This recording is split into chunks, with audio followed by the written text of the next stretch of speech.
దండకారణ్యంలో gun గర్జనలు ఆగడం లేదు. రోజుకో ప్రాంతంలో అన్నట్టుగా మావోయిస్టులు నేల కొరుగుతూనే ఉన్నారు. అసలు దండకారణ్యంలో ఏం జరుగుతోంది?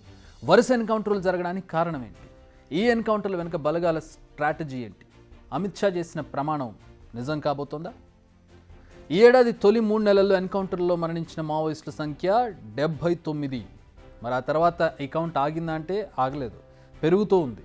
మన ఛత్తీస్గఢ్లో జరిగిన ఎన్కౌంటర్లో 10 మంది చనిపోయారు. ఇప్పుడు తెలంగాణలోని భద్రాద్రి అడవుల్లో జరిగిన ఎన్కౌంటర్లో 6 మావోయిస్టులు మృతి చెందారు. ఈ వరుస ఘటనలు కంటిన్యూ అవుతూనే ఉన్నాయి, మృతుల సంఖ్య పెరుగుతూనే ఉంది. సో పక్కా స్ట్రాటజీ ప్రకారం ఈ దాడులు జరుగుతున్నట్టుగా ఇక్కడ క్లియర్గా అర్థమవుతోంది. ఈ మొన్న మంగళవారం జరిగిన ఎన్కౌంటర్లో పార్టీ కేంద్ర కమిటీ సభ్యుడైన మాచర యేసోబు మృతి చెందాడు. భద్రాద్రి ఎన్కౌంటర్లో కూడా ఓ అగ్రనేత మృతి చెందినట్టు తెలుస్తోంది. ఏడాది మొదటి నుంచి జరుగుతున్న ఎన్కౌంటర్లను అబ్జర్వ్ చేస్తే మామూలు మావోయిస్టులతో పాటు అగ్రనేతలు కూడా వాళ్ళలో ఉంటున్నారు. ఇది కాస్త వారికి ఆందోళన కలిగించే విషయం. ఎందుకంటే అగ్రనేతలు లేకపోతే వారికి దిశానిర్దేశం ఉండదు, లీడర్షిప్ కోల్పోతారు వాళ్ళు. దిశానిర్దేశం లేకపోతే మిగిలిన వారిని ఏరేయడం చాలా సులువు అవుతుంది. అందుకే బలగాలు ఇప్పుడు పాత్రధారుల కంటే సూత్రధారులపై ఫోకస్ పెంచినట్టుగా కనిపిస్తోంది. నిజానికి చాలా రోజులుగా మావోయిస్టులకు ఎదురు దెబ్బలు తగులుతూనే ఉన్నాయి. తమ కంచుకోట అనుకున్న బీజాపూర్ దండకారణ్యంలో కూడా వరుసగా ఎదురు దెబ్బలు తగులుతున్నాయి. అడవిలో అణువణువు తెలిసి నిత్యం అప్రమత్తంగా ఉండే మావోయిస్టులకు భద్రతా బలగాలు చెక్ పెడుతున్నాయి. ఈ ఏడాది తొలి నుంచి నాట్ ఓన్లీ బస్తర్, మొత్తం దండకారణ్యంపై ఫుల్ ఫోకస్ పెంచాయి భద్రతా బలగాలు. సెంట్రల్ ఆర్మ్డ్ ఫోర్సెస్తో పాటు డిస్ట్రిక్ట్ రిజర్వ్ గార్డ్స్ నెట్వర్క్ను ఏర్పాటు చేశాయి. ఇన్ఫార్మర్ వ్యవస్థను పటిష్టం చేశారు. మావోయిస్టులు వరుస సమావేశాలను ఎప్పటికప్పుడు ట్రాక్ చేస్తున్నారు. మావోయిస్ట్ టాప్ లీడర్లంతా ఎప్పుడు ఎక్కడ ఉంటున్నారనే విషయాలను ఎప్పటికప్పుడు అప్డేట్స్ చేసుకుంటూ ఉన్నారు. దీన్ని బట్టి మావోయిస్ట్ అగ్రనేతలపైనే మెయిన్ ఫోకస్ పెట్టారని అర్థమవుతోంది. నిజానికి సమ్మర్కు ముందు వరుస దాడులు జరిగాయి.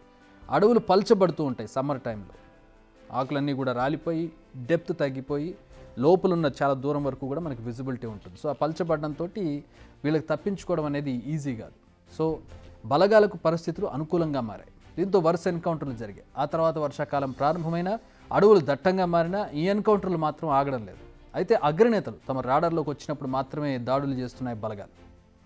నెక్స్ట్ ఓవైపు ప్రత్యక్ష దాడులు చేస్తూనే మోరల్గా కూడా వారిని దెబ్బతీసే ప్రయత్నాలు జరుగుతున్నాయి. దీనికి లేటెస్ట్ ఎగ్జాంపుల్ రాధా అలియాస్ నిల్సో హత్య. విప్లవం కోసం అడవి బాట పెట్టిన ఆమె విగత జీవిగా ఇంటికి తిరిగి వచ్చింది. ఆమెపై కోవట్టు ముద్రేసి మావోయిస్టులు హత్య చేశారు. దీనిపై తీవ్ర విమర్శలు వచ్చాయి. ఈ ఘటనపై మావోయిస్టులు చాలా వివరణలు ఇచ్చుకున్నారు. బట్ అవి ప్రజల్లోకి ఎంత మేర వెళ్ళాయనేది డౌటే. ఇవన్నీ కాకుండా 2026 నాటికి నక్సలిజాన్ని అంతం చేస్తామని ప్రతిజ్ఞ చేశారు కేంద్ర హోంమంత్రి అమిత్ షా.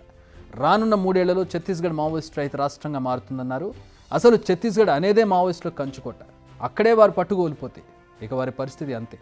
నిజానికి భద్రాద్రిలో జరిగిన ఎన్కౌంటర్ను చూస్తే కొన్ని కొత్త డౌట్స్ వస్తున్నాయి. చాలా రోజులుగా ఈ వైపు మావోయిస్టుల అలజడి లేదు.